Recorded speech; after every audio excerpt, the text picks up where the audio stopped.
pessoal, tudo bem? Espero que sim. Primeiramente, é um prazer estar aqui com vocês novamente. Tive o privilégio de ser professor responsável pela disciplina Princípios de Engenharia de Software e também a disciplina de Análise e Projetos de Sistemas. Para quem não lembra, meu nome e de onde eu sou, meu nome é Paulo, eu sou professor do Instituto Federal do Norte de Minas Gerais, já tem mais ou menos, já quase 10 anos, e além de ser professor dessa instituição, também sou coordenador, estou coordenador do curso da área de computação. Eu tenho especialização em docência e ensino à distância e mestrado em tecnologia da informação. E nesse ano, se Deus quiser, eu entro no doutorado na USP em sistemas de informação. Vou começar agora a partir desse primeiro semestre. Estou muito feliz com essa conquista. Pessoal, um recado extremamente importante. Peço que em nossas aulas vocês sejam munidos de papel e caneta para que quando surgir alguma dúvida vocês anotarem, depois postarem no nosso Fórum Tira Dúvidas. Já aproveitando a oportunidade para dizer que vai haver um Fórum Tira Dúvidas para cada uma de nossas aulas. Então postem as dúvidas no fórum pertinente à aula. E para que tenhamos um bom resultado, será necessário, a dedicação de vocês nos estudos e atividades da sala virtual. Mas também é muito importante que vocês leiam toda a apostila. Bora começar? Pessoal, vem comigo. Com um crescente número de computadores nos mais diversos setores da vida humana e com a utilização de sistemas computacionais interativos e com o aparecimento da internet e muito mais, do que estamos entrando na era digital e interagindo com essas poderosas ferramentas de trabalho de comunicação, entretenimento e educação. E essa utilização maçante e repentina tem causado várias discussões entre os desenvolvedores de aplicativos sobre como criar ferramentas que facilitam a utilização e a satisfação dos usuários, atraindo cada vez mais clientes para a sua aplicação.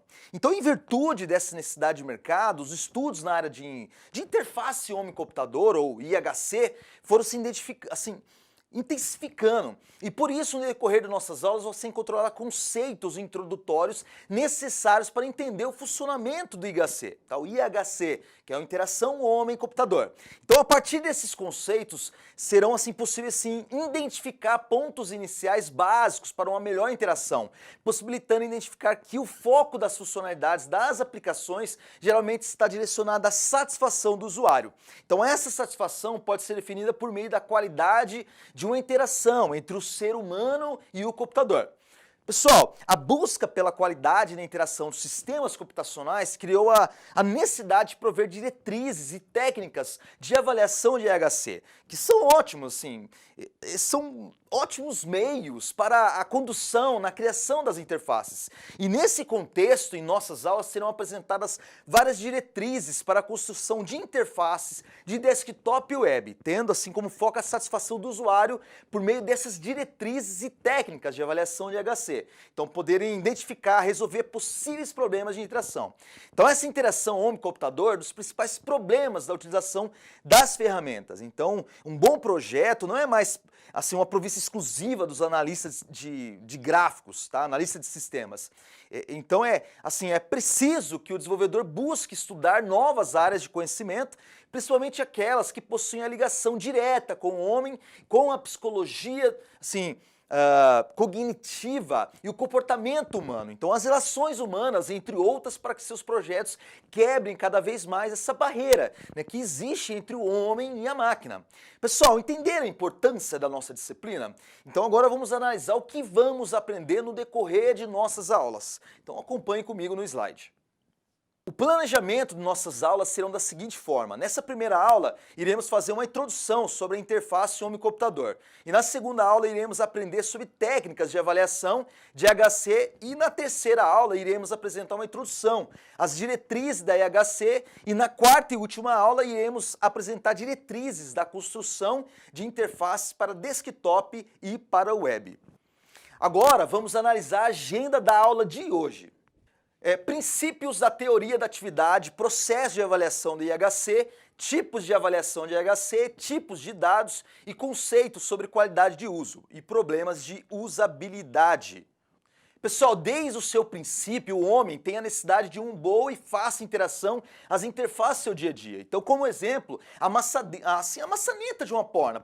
Parece muito óbvio que ao encontrar uma maçaneta, o primeiro instinto seja abrir e fechar essa porta. Mas não se pode esquecer que para tudo se tem um início. E lógico, algum dia alguém inventou essa primeira maçaneta. Será que o primeiro contato ao homem teve essa facilidade? Atualmente, pessoal, são inovados e inventados vários tipos de interfaces. Por isso, há uma grande preocupação em estudar essas várias áreas e sua interação com o homem. Então, no campo da computação, não poderia ser diferente. O estudo sobre interface já é realizado há muitos anos, com o objetivo de facilitar a interação. Então, geralmente, esse estudo ele é denominado, pessoal, de interface homem-computador, tá? IHC, interface homem-computador, que é o nome da nossa disciplina. Então, com o avanço da tecnologia, o acesso ao computador, ele tornou-se indispensável para inúmeros setores. Então, essa necessidade enorme e a facilidade da interação, com isso, essa importância, pessoal, sobre esse estudo, sobre o IHC, vem aumentando e com o objetivo de ajudar a criação de sistemas computacionais com maior adaptabilidade ao ser humano. Por isso que é extremamente importante essa disciplina. Pessoal, a direção do estudo em IHC apresenta vários caminhos para auxiliar na construção de interfaces mais amigáveis e quais serão abordados no decorrer das nossas aulas, tá?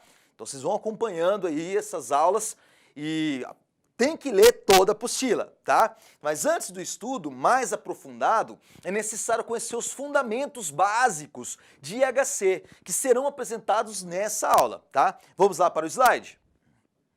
Em todo momento, o homem está em contato com diversos tipos de interfaces, como exemplo, liquidificador, ventilador, controle remoto, fechaduras, torneiras, televisores, entre muitas outras. E todos os objetos citados têm algo em comum, pessoal. Suas características são sempre aperfeiçoadas ou remodeladas. Esse fato se deve à causa simplesmente comercial, para aumentar as vendas ou um processo de melhoria de adaptação do ser humano.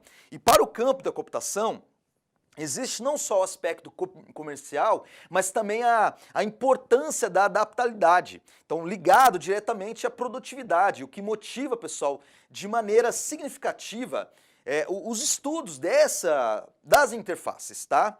É um assunto assim importante com relação ao estudo das interfaces entre o computador e o usuário. Então, no início da utilização dos computadores, a interação foi de certa forma assim primária, tá? Veja na figura desse slide, dá uma olhada na figura desse slide.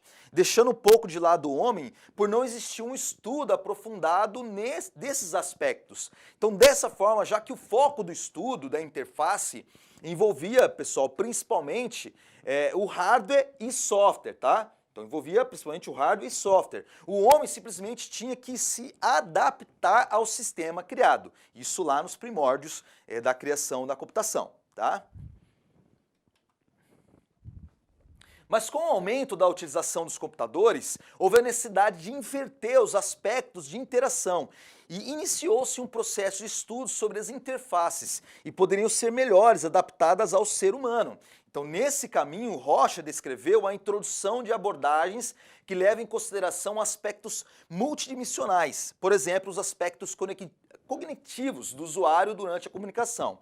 Então, de acordo com Price, Rogers e Sharp, o aspecto cognitivo está associado ao que acontece nas mentes humanas durante a realização das atividades diárias. Então, com um exemplo, por exemplo, pensar, lembrar, aprender, fantasiar, tomar decisões, ver, ler, escrever, falar. Por isso há uma grande necessidade, pessoal, das observâncias em relação aos processos cognitivos do ser humano.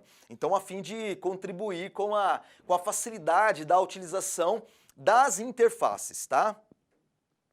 Pessoal, assim, no contexto da cognição em IHC, é importante citar dois tipos de cognição. Pessoal, vem aqui, analise comigo nessa figura.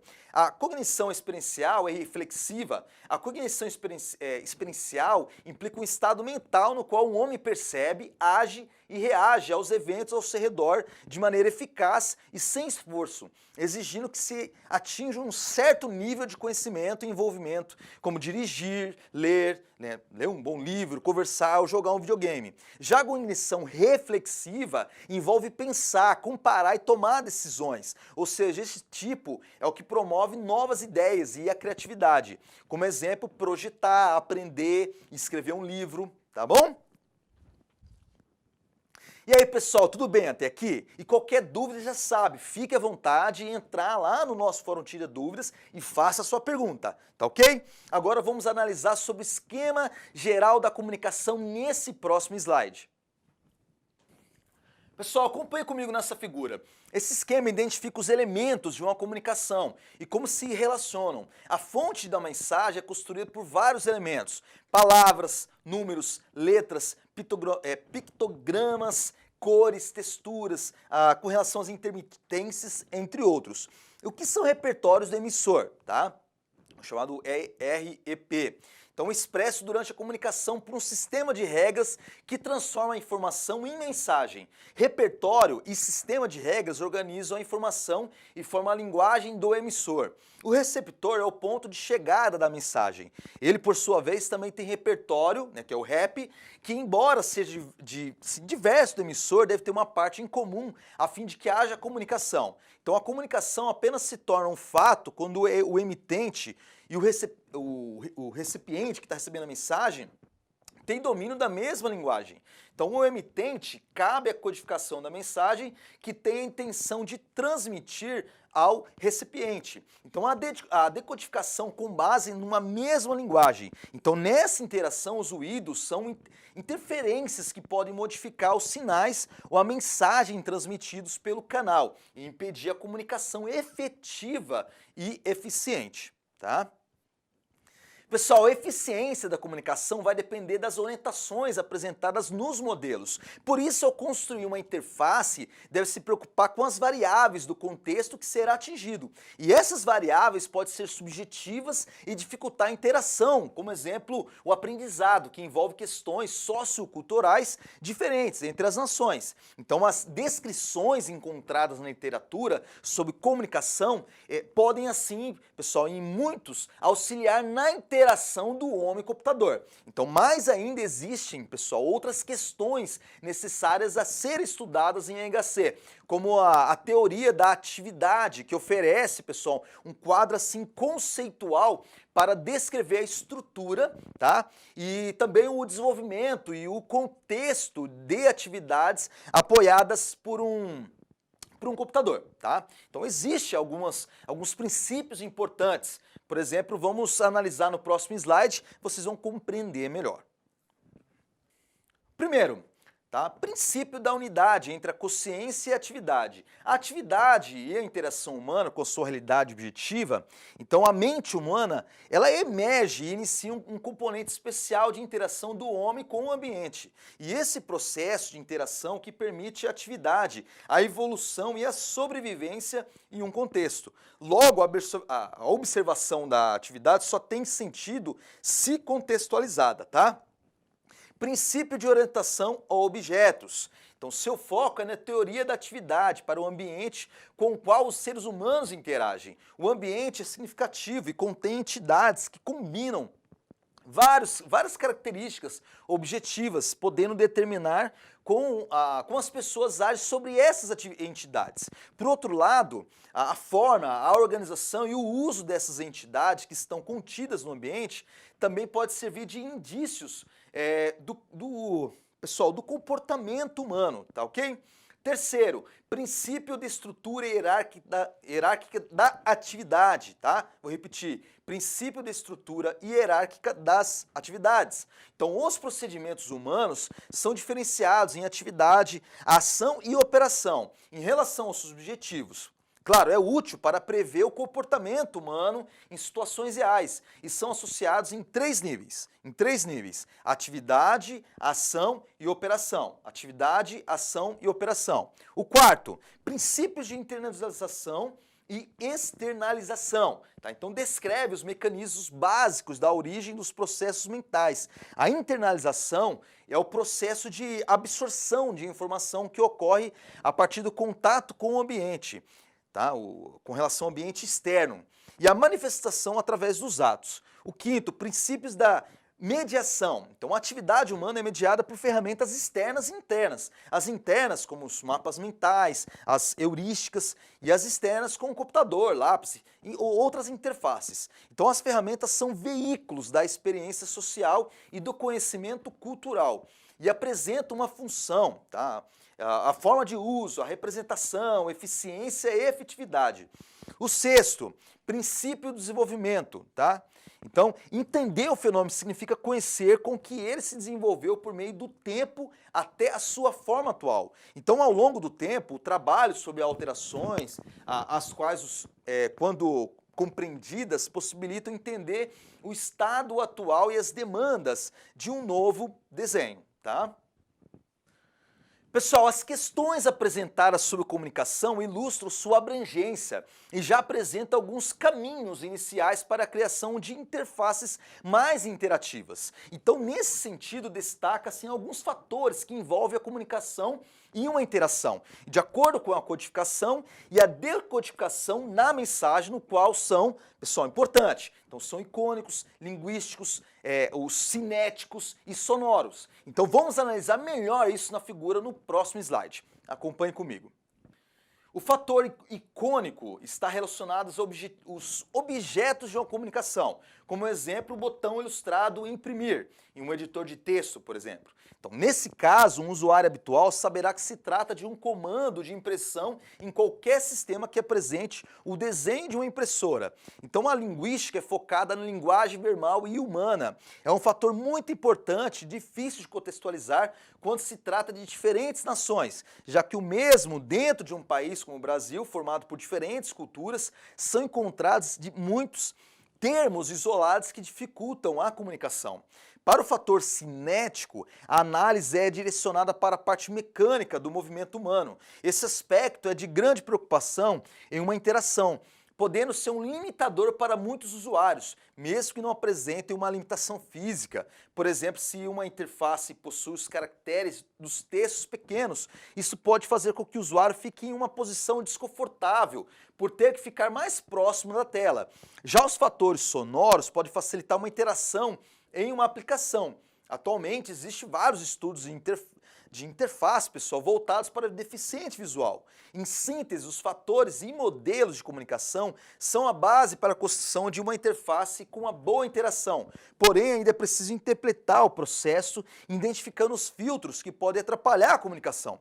Por isso, para atingir um nível satisfatório, satisfatórios resultados de uma aplicação, é importante entender que o processo começa com a detecção dos problemas e com o estágio da formulação, sendo necessário interpretar o processo de interação, detectando as fases.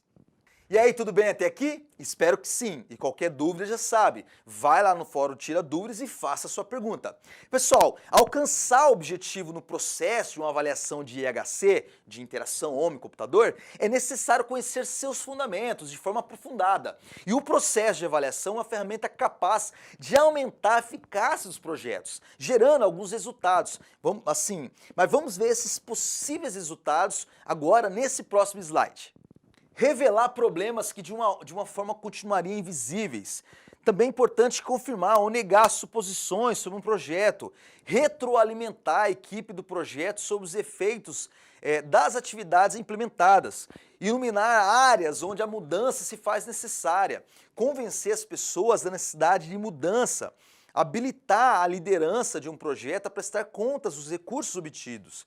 Resultar em uma cultura organizacional que preze a utilização da informação e a melhoria continuada. E aí, pessoal, entenderam a importância do processo de avaliação de IHC? Acredito que sim. Agora, nesse próximo slide, nós vamos conhecer algumas formas de avaliação da interação homem-computador. Acompanhe comigo. A avaliação formativa comprova se as atividades estão sendo desenvolvidas de acordo com o planejado. Documenta como estão ocorrendo e aponta sucessos e fracassos. identifica áreas problemáticas e faz recomendações que possam tornar o programa mais eficiente. A avaliação somativa trabalha com a quantificação nos termos dos resultados obtidos e converte-se no principal indicador de eficácia de um projeto, com o objetivo de identificar melhorias seguindo decisões. A avaliação diagnóstica precede o desenho de um projeto, além de identificar um problema e, com a consequência, um projeto é desenhado para solucioná-lo. Psicologia ou sociopolítica, esse tipo de avaliação é usado para informar avaliados sobre atividades especiais e motivar os comportamentos desejáveis, ou promover relações públicas, exercício de autoridade, em organizações. Pessoas detêm esse tipo de privilégio e avaliam o subordinado, demonstrando assim a sua autoridade sobre eles. Pessoal, perceberam que existem várias formas de avaliação e por isso há uma grande necessidade, pessoal, em conhecer que se está avaliando, para poder escolher uma direção que permitirá chegar a uma avaliação satisfatória. Outra questão importante é a observância, o entendimento sobre os dados que serão coletados para as análises. Vamos analisar nesse próximo slide quais são esses dados. Tipos de dados, então, quantitativos, dados numéricos. Qualitativos são os não numéricos, com observações, entrevistas, grupos de enfoque ou similares, casos em que a narrativa substitui os dados numéricos. Esses dados podem ser analisados por meio da análise preditiva, que se refere à análise derivada de dados coletados de especialistas, ou pela análise interpretativa, que representa os dados coletados da interação do usuário com o sistema. Pessoal, em qualquer processo se espera que seja atingida a meta desejada durante as análises. Mas como certificar o resultado de uma avaliação? Para isso é necessário, pessoal, conhecer os parâmetros e critérios que ajudam a identificação da eficiência da avaliação. Alguns critérios são relacionados para auxiliar nessas questões. Vamos analisar isso no próximo slide. Acompanhem comigo. Parâmetros e critérios da identificação da eficiência da avaliação do IHC. A eficácia, que expressa o grau em que o projeto atinge os seus objetivos específicos. Eficiência, que é a menor relação possível entre o custo e benefício para atingir os objetivos de um projeto. Questão do impacto, que identifica o grau da eficiência com que o projeto está contribuindo para o alcance. Objetivo geral, tá? Para o alcance desse objetivo geral. A sustentabilidade, que mede a capacidade de continuidade dos efeitos benéficos alcançados após o término de um projeto. Custo-efetividade, que é realizado por meio da comparação de formas alternativas da ação para a obtenção de determinados impactos, com o intuito de identificar ações que atendem àqueles objetivos pelo menor custo. E aí, pessoal, tudo bem? Espero que sim. E qualquer dúvida já sabe, por favor, vai em nosso fórum Tira Dúvidas e faça a sua pergunta. Fique à vontade. Assim, as avaliações são ferramentas importantes em IHC e podem ajudar na construção de interfaces, resultando em uma melhor qualidade de uso. E esse processo, pessoal, envolve alguns objetivos específicos. Vamos ver quais são esses objetivos nesse próximo slide. Avaliar a funcionalidade do sistema, o design do sistema deve permitir ao usuário efetuar a tarefa pretendida de modo mais fácil e eficiente. Avaliar o efeito da interface junto ao usuário, a facilidade com que se pode aprender a usar o sistema, a atitude do usuário com relação ao sistema e identificar áreas do design que se sobrecarregam o usuário. Identificar problemas específicos com o design. Identificar aspectos do design que, quando usados no contexto-alvo, causam resultados inesperados ou confusão entre usuários. Pessoal, um conceito muito importante na área da avaliação de IHC é sobre a qualidade de uso que está relacionado com a capacidade e a facilidade em relação à eficiência e à satisfação com que o usuário atinge sua meta. Isso servirá, pessoal, para que o usuário tome a decisão de uma forma espontânea para o uso frequente de um determinado sistema. Então vamos entender com mais detalhes esse conceito no próximo slide. Acompanhe comigo. Facilidade de aprendizado. Então, relaciona-se ao tempo e esforço necessários para que usuários aprendam a utilizar com uma determinada porção do sistema com determinado nível de competência e desempenho. Facilidade de uso refere-se ao esforço cognitivo para interagir com o sistema e também contornar erros cometidos durante a interação. Eficiência de uso serve para analisar se o sistema faz bem aquilo que se destina.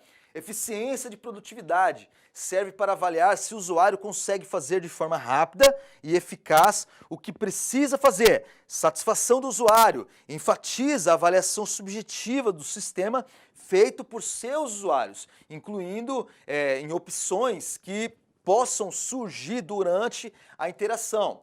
Outra questão importante é a flexibilidade. Considera quanto um sistema é capaz de acomodar assim, a idiosincrasias, ou seja, se pessoas diferentes podem seguir caminhos distintos para o mesmo objetivo. Utilidade refere-se à quantidade de funções necessárias que o sistema disponibiliza para os usuários realizarem suas tarefas. Segurança no uso relaciona-se ao grau de proteção do sistema contra condições desfavoráveis para os usuários. Pessoal, perceberam que os fatores que acabamos de relacionar comprovam a importância e a abrangência da usabilidade? Mas assim, para chegar aos resultados desejados, deve conhecer os tipos de problemas de usabilidade. Problemas de usabilidade. Agora, nesse próximo slide, vamos analisar os tipos de problemas referentes à usabilidade. Acompanhe comigo. Barreira. Esta está ligado, pessoal, ao aspecto da interface com o qual o usuário se defronta sucessivas vezes e não aprende a dominá-lo. Obstáculo está ligado ao aspecto da interface com que o usuário esbarra sucessivas vezes e aprende a dominá-lo, tá? A questão do ruído, o que vem a ser ruído, o que há na interação, o qual é responsável pela diminuição do desempenho em uma tarefa, sem se consistir nos aspectos de barreira ou obstáculo, tá? Pessoal, com relação aos problemas de usabilidade causados pelo tipo de tarefa, tá?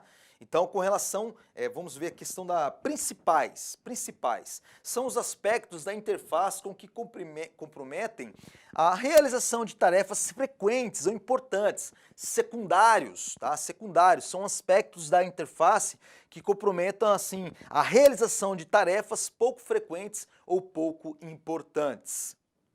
Os tipos de problemas de usabilidade no aspecto da interface, dependendo do tipo de usuário que afetam, pode ser gerais, tá? Então, quando atrapalham qualquer tipo de usuário durante a realização da tarefa, de iniciação, que atrapalham o usuário novato ou de prática intermitente, né, durante a realização de sua tarefa, e com relação aos avançados, que atrapalham o usuário especialista durante a realização da tarefa, e especiais, quando atrapalham os usuários especiais, ou seja, os portadores de deficiência. E aí, pessoal, tudo bem? Espero que sim. E qualquer dúvida, vai lá no nosso fórum Tira Dúvidas, fique à vontade, tá? Então, estamos chegando ao fim dessa aula, mas antes disso, vamos aprender mais dois conceitos importantes, a comunicabilidade e a aplicabilidade. Também teremos uma atividade ainda nessa aula. Vamos lá para os próximos slides? A comunicabilidade é baseada na capacidade dos usuários de entender uma interface com a mesma visão dos projetistas, possibilitando-lhe interagir com o sistema e transmitir de maneira eficaz as intenções projetadas. A comunicabilidade de um sistema é a propriedade de transmitir ao usuário de forma eficaz e eficiente as interações e princípios de interação que guiaram o seu design. Da mesma forma, o objetivo da comunicabilidade é permitir que o usuário, através de sua interação com a aplicação, seja capaz de compreender as premissas, intenções e decisões tomadas pelo projetista durante o processo de design. Quanto maior o conhecimento que o usuário tem da lógica do designer que há na aplicação, maiores são suas chances de conseguir fazer o uso criativo, eficiente e produtivo da aplicação. Então, em sistemas com alta comunicabilidade, os usuários são capazes de responder. Então, para que o sistema serve? Qual a vantagem de utilizá-lo? Como funciona, né? Qual o funcionamento? Quais são os princípios gerais de interação com o sistema? Então, assim, um projeto de interface de concepção mais próxima do processo cognitivo do usuário pode ter maior eficiência na comunicabilidade. Outro ponto importante é a aplicabilidade, tá? Então, a qualidade dos sistemas que podem ser usados com sucesso em uma ampla variedade de contextos, incluindo até mesmo aqueles que o objetivo do usuário não é o objetivo original, concebido pelos seus designers. Então, dependendo da sua utilidade na resolução de problemas variados. Assim define a aplicabilidade dentro desse conceito. A aplicabilidade permite determinar quanto o sistema é útil para o contexto para o qual foi projetado, em que outros contextos o sistema pode ser útil, tá? Pessoal, chegamos ao fim da nossa primeira aula, onde aprendemos várias informações extremamente importantes, tais como aspectos introdutórios sobre a interação homem-computador, também como funciona esse processo de interação homem-computador, vimos o esquema geral da comunicação, entendemos também alguns princípios para auxiliar nesse processo de interação homem-computador e, por fim, analisamos sobre a avaliação de interação homem-computador. Pessoal, espero realmente que vocês tenham gostado da nossa primeira aula e na próxima aula iremos abordar técnicas de avaliação de interação homem-computador e qualquer dúvida, não se esqueça, tem um fórum Tira Dúvidas, use à vontade. Agora é o seguinte, pessoal, a atividade de hoje será vocês dividirem assim, em 4 grupos, tá? De no máximo aí 4 alunos, vão fazer uma discussão sobre todo o assunto abordado hoje. Vocês terão 25 minutos para pegar os principais tópicos que vocês entenderam e fazer uma apresentação para os demais colegas. Vocês escolhem um da equipe para apresentar ou o grupo todo. Fica a critério de vocês. A apresentação deverá levar no máximo 10 minutos. Forte abraço a todos e bons estudos.